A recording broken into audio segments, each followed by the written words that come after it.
Welcome to the Uncanny Women Podcast, where we have honest, year-round conversations with women and gender-diverse authors and filmmakers in horror. Here, we explore the voices behind the work and how lived experience shapes the stories they tell. I'm your host, horror writer and founder of the SoCo Women in Horror Festival, KJ Brantley. Now let's step into today's conversation and meet our guest. This week, I'm joined with V.S. Lawrence, author of 80s Ghosts and With Friends Like These. Her work has this really fun, fast-paced energy, like a Scooby-Doo chase, but with a much darker edge. And she writes horror that blends friendship, fear, and just enough chaos to keep you on the edge. Her upcoming novel, Just Us Here, is out in July, and it's available for pre-order now. And it leans into a more gothic, unsettling direction, so I hear. V.S., I'm so glad to have you here. Thank you so much for having me. Thank you. I'm so excited to speak with you, and I'm so glad you're able to make it to our conversation today because I know you just got back from the Sacramento Book Festival and sold out of all of your books, which is amazing. It was crazy. I know that. So what was that experience like for you?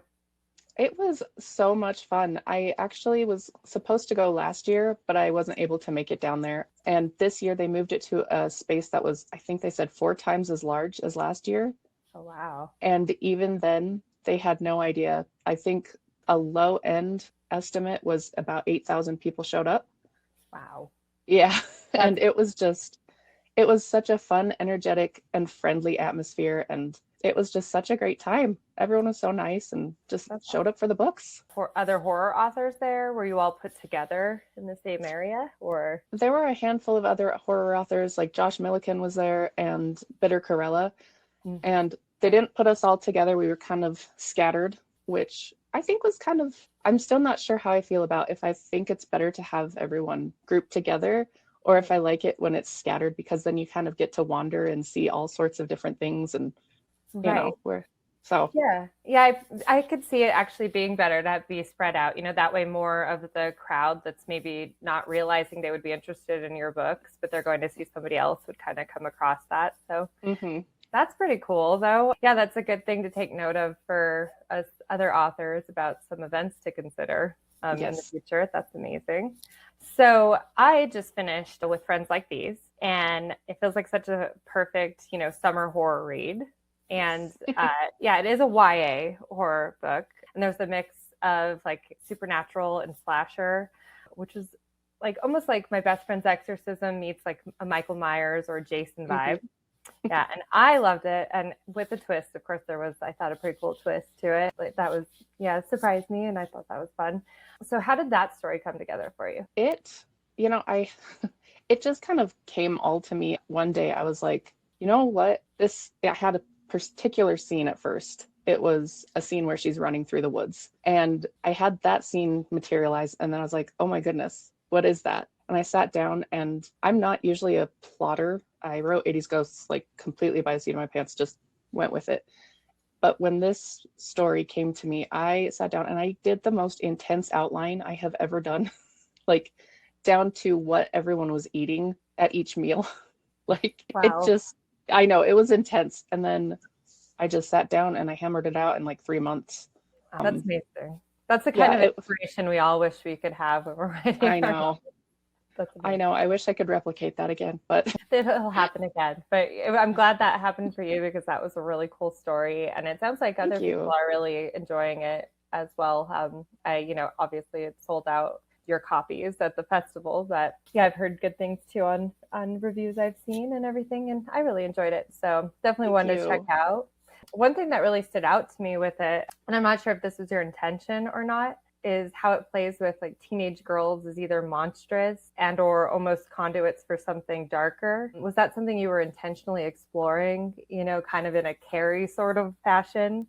I think unintentionally, because when I first got the idea, it was just the twist kind of. I had that twist. And then as I started writing it, I kind of realized that there were a lot of different things that I was exploring with the teenage girl storyline or whatever you want to call it. I think the one that I feel is the most is that teenage girls can be very mean.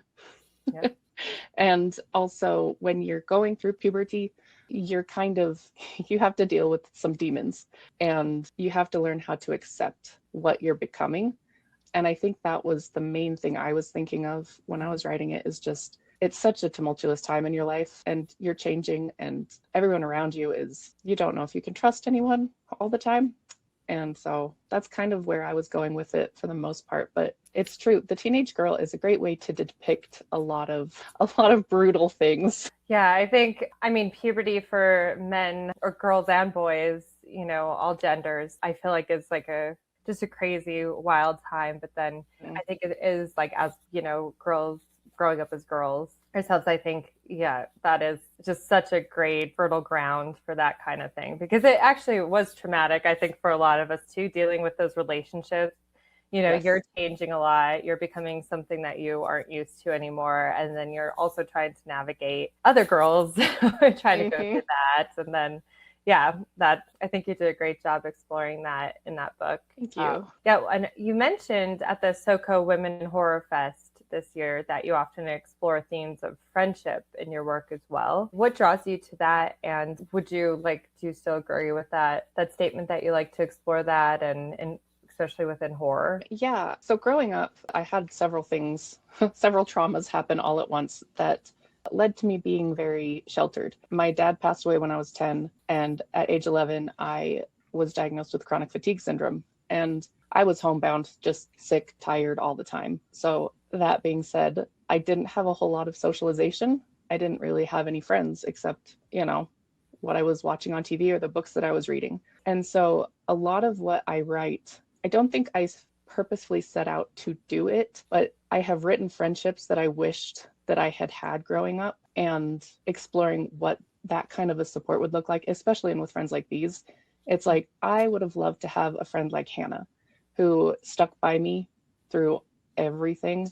So I think that's why I find myself shifting into it. But it is such a great way to explore horror, I think, because I think everyone does want friends. The world right now we're so connected, and yet we're so separated and we're not forming deep connections. And so I think everyone is looking for that kind of a connection in this world, and someone to face the horrors with of real life. So I think it works so well with horror just because, we all need that, I guess. Yeah, absolutely. And I do think it is very cathartic, and it sounds like it's been cathartic for you to write about these relationships. But something I realized that I think it's also doing that I've seen a lot more of lately, especially horror books written by other women, are changing the story or the relationship between, the friendships between other females or female representing. Is that I think in the past, you read books like Fear Street, which I love, any of those books, and just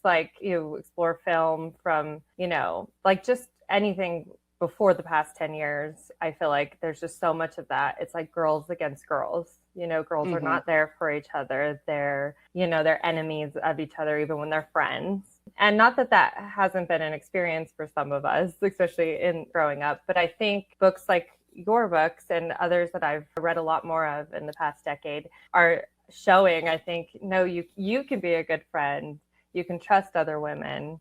And this is also what it looks like to show up, as a friend. You don't have to be enemies. That's a lie, a fallacy, and that kind of thing. So I really like that part about it too. I don't know if that's something you've noticed as well, but that's something that's kind of occurred to me lately, is this healthier, representation of female relationships. Yeah. And I think it's so needed. Right now, people don't have enough examples of how to show up in a friendship.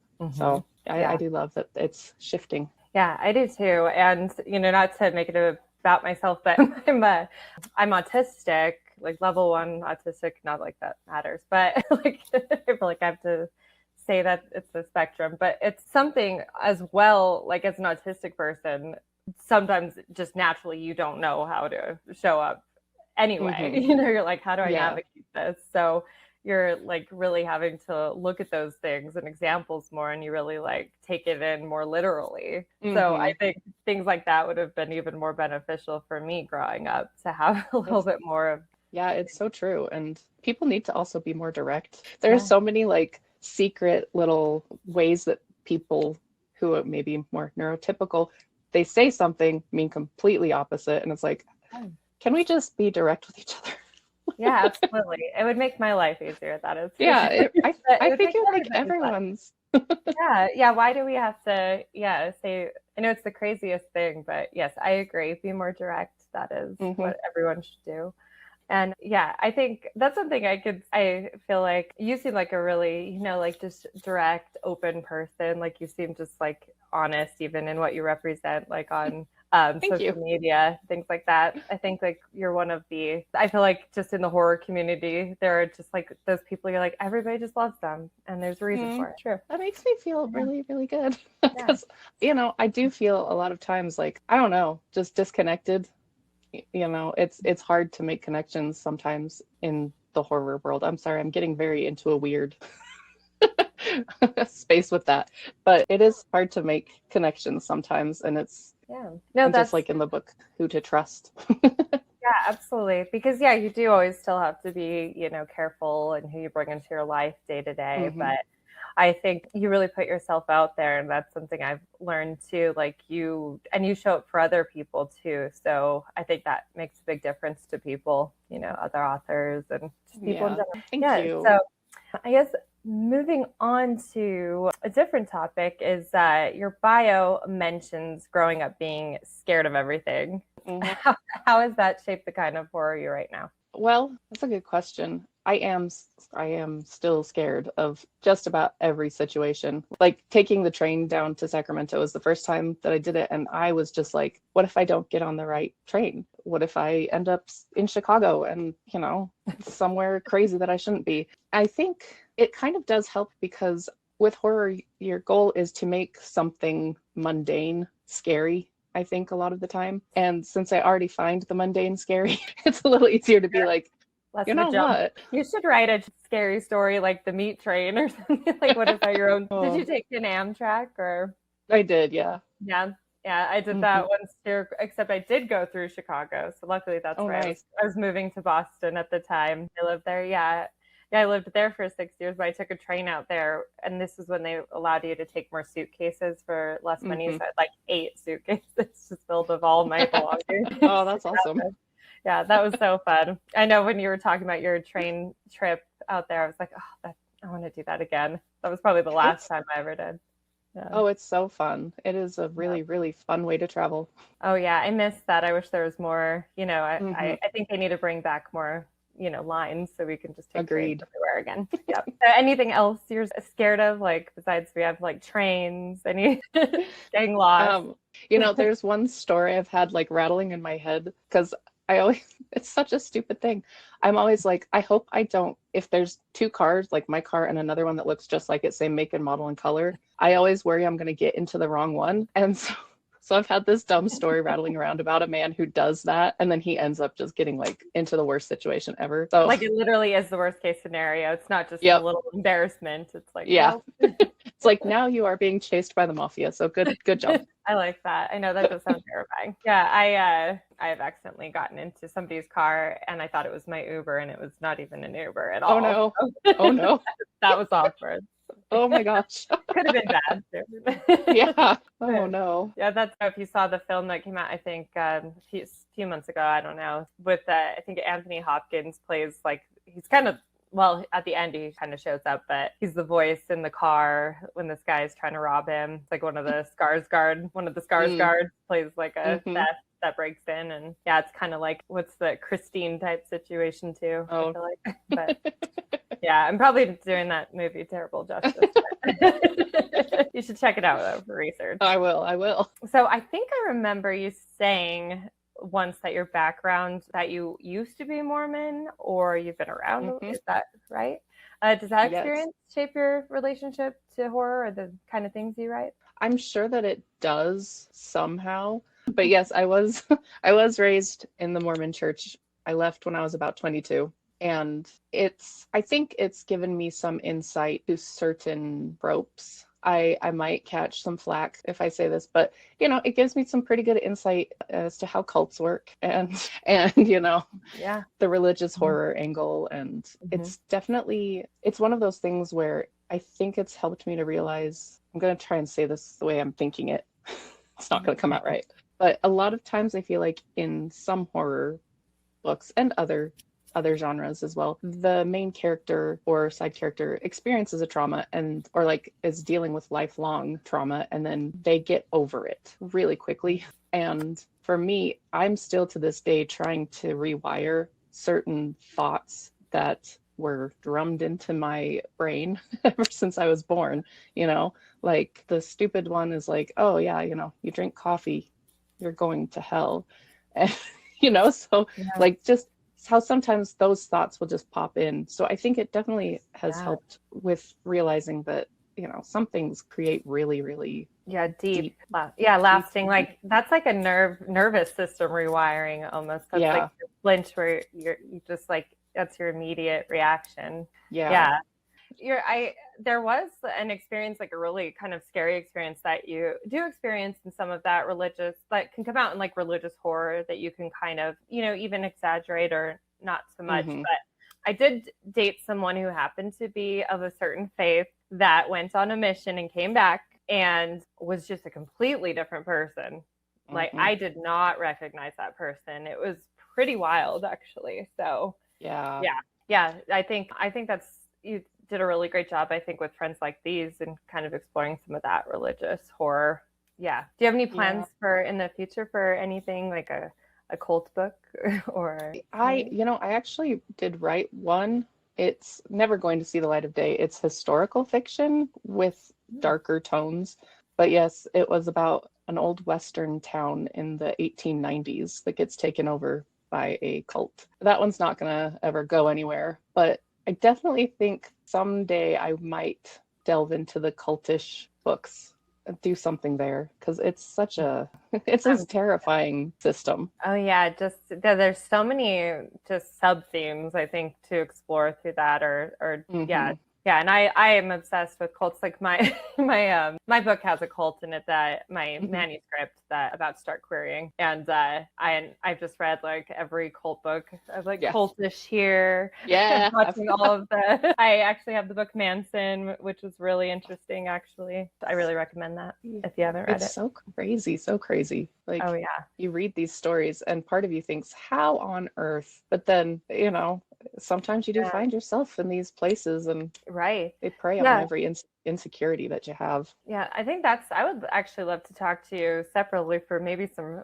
even more research on that, like getting really into, because it is a different position to be like where you're like, that could never happen to me, but then it does, like these you find. And I was talking to Marissa Yarrow the other day, and she was talking about is about to start, I think, querying a book, I think that she just finished, about a cult too. And she said she was like kind of coming at it from exploring like, but what if this was you and you ended up in this, like kind of having a little more empathy or understanding and that character exploration there, which is what I think is interesting, because I've never been a part of a cult, although I have like grown up Lutheran when I was younger. I've spent a lot of time with churches, so I guess that's pretty close there. It's just a step. Like they're just a step away, really.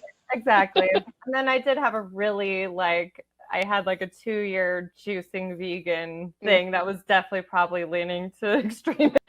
It's so crazy. It's so crazy. Like that just made me think of Clay McLeod Chapman's Wake Up and Open Your Eyes with the yoga mama. Oh yeah, I need to read that now, especially. That's been something everyone I talk to is like, you have to read this book, or they bring it up, and it's crazy. Oh my gosh. And that's funny. There's a yoga mama. Okay, good. I'm going to look for that. that Definitely. So I guess moving on from cults and fear, and you have an upcoming book that I'm really, really excited about, because I love the gothic. You mentioned, I think it's like going into reversing from YA territory to more adult. Is that right? For Just Us Here, that's coming out in July. Yeah, it's definitely a different feeling. At least it has been when I write it. It's not campy anymore. Like my previous books have been very campy, fun. And this one, it is more of a modern gothic and tradwife influencer horror, which it's having such a moment right now, which makes total sense. Absolutely. So I'm excited about it, and I hope that people like it because it is a jump, but definitely I'm sticking with the ghosts. So. Oh, good. I know that is one I need to read, 80s Ghosts. I'm so sorry. I have yet to read that, but it is on my TBR and I will read it soon. It's right here behind me. Oh, it is all good. I will be reading that.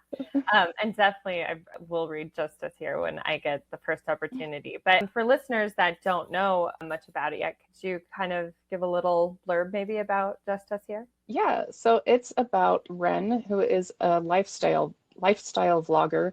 She's always been kind of ahead of the trends. And so she sees that the tradwife movement is going to be blowing up. And so she takes her husband and newborn baby, moves out into the country, and decides to start this whole new slow living tradwife content. But after moving out there, some creepy things start happening and she begins losing time and some of her uploads she doesn't remember making. And it's all about, Sorry. It's about like the performance of perfection, about how what we present online is not always the truth. And a big piece of it, which I'm excited about, is the audience is a character. So like the viewers are watching this all happen, and how they react to it's true to life, I think. That's interesting. So is that a POV choice? Like, is it second person, or, can you give anything away with that? Yeah, there are some chapters that are transcripts of her vlog and then the comment section. And it's in the comment section where we see how the world is experiencing what Ren is going through. That's interesting. Yeah, that sounds really eerie and really unsettling. Like, this sounds like it'll really get under your skin. I hope so. I've had a really good time writing it. But it's slow burn, and I think the house itself is also one of the characters in the barn. But I hope people like it. Yeah, I mean, I think it sounds really cool, and I've loved everything else that I've read of yours. So, thank you. Yeah, it sounds awesome. It's a little more gothic, and I'm really drawn to gothic. But yeah, if you like that kind of thing, and that tradwife is just having its moment, as Via said, and so definitely don't want to miss this one. So moving on to some topics about women in horror, how have you seen the landscape shift for women in horror over the years, whether in publishing, readership, or in the horror community? I feel like, especially within the last 10 years or so, there's been a whole lot more big named women in horror, like CJ Lead, Rachel Harrison, Simone St. James. There's so many strong storytellers that are getting the spotlight. Not enough yet, but I feel like it's definitely been a shift. And where it used to be more like the women writing horror were expected to write more gothic, quiet horror, now it's like we can write really brutal things, and I think it's being a little bit more acceptable. Like CJ's books they are brutal. Yeah, they do not hold back. No, they don't. and they're amazing. And I'm so glad that this is happening, because we've had a lot of white male perspective on this topic of horror. And I think getting to see it taken on by women and people of color, getting a different viewpoint is refreshing. It's really refreshing to read some horror that's not like, little typical in what we've been getting for so long.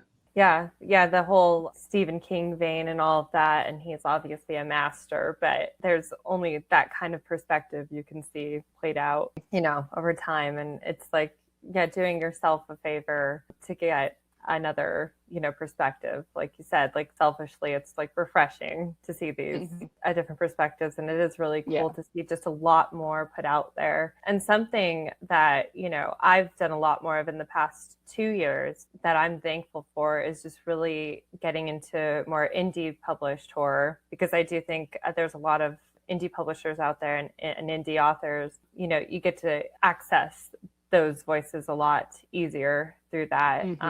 Because there still is that problem, I guess, if you want to call it. I think it's kind of a problem as far as having access to everything that's out there. If you're not searching for it, there's still sometimes the same, names put out there. Yeah. And you're like, this is it. So I think that's really cool. Like even discovering your work RJ Joseph, all these amazingly talented, Laurel Hightower, just incredible quality stories, just the diversity, and just not just the, I guess, diversity in the author, but a way of diversity in voice and tone and the type of story being told. It's just so awesome.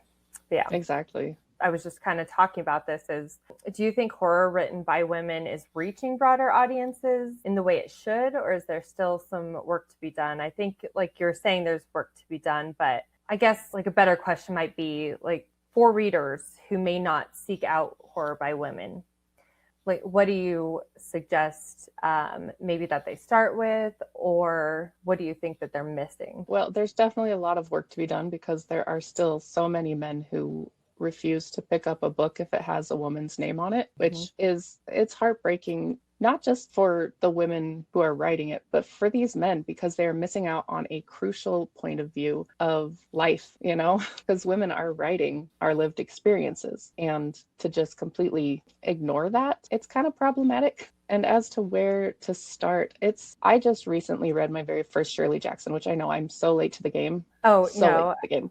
I was pretty late to the game with that too. Do not feel bad. But her writing is the way that she captures what it is to be a woman in just these tiny little scenes and vignettes it's amazing and heartbreaking. And not all of her stories are brutal. Most of them aren't. They're very simple, rich. And I don't know. I think that's a really good place to start.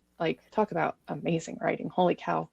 Yeah. And so ahead of her time. Yeah. So ahead of her time. Amazing. Yeah, that's a great suggestion. Yeah, and I think going back to I guess classics or more progressive women ahead of their time in the horror space, a little bit later, but Joan Sampson's Auctioneer, I really liked. That was so good. And I just read a play recently that I recommend. It's a little short play.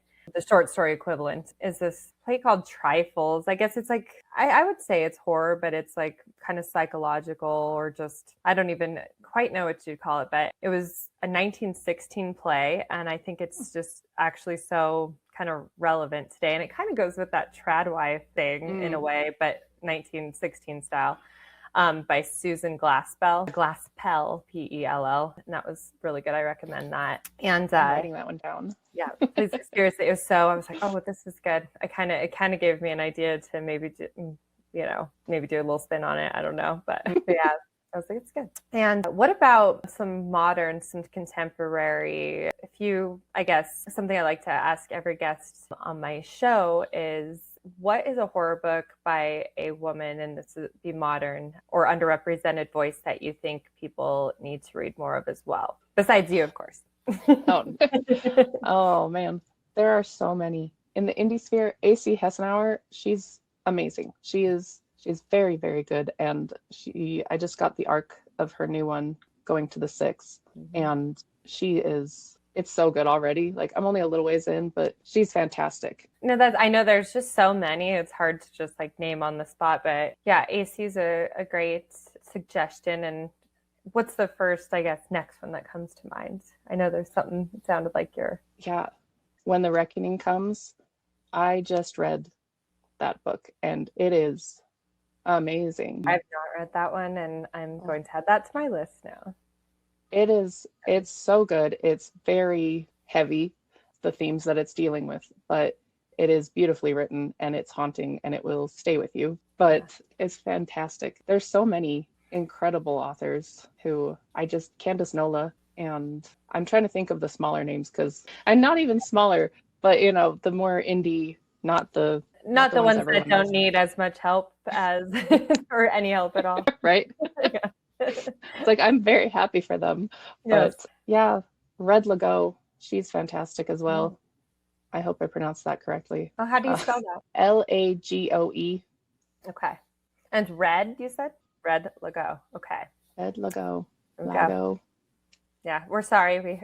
If that's butchered. I apologize if I butcher people's names or if I forget them entirely. My brain is made out of Swiss cheese. Also, something that I realized as a reader, actually, it's been humiliating as an adult sometimes, because I was a bookworm child and I would read some advanced things when I was younger, when I was 9, I'd go at recess and read Jane Eyre or other things. But something I realized that I didn't really realize until I was embarrassed was that I didn't know how to actually pronounce the words I was reading.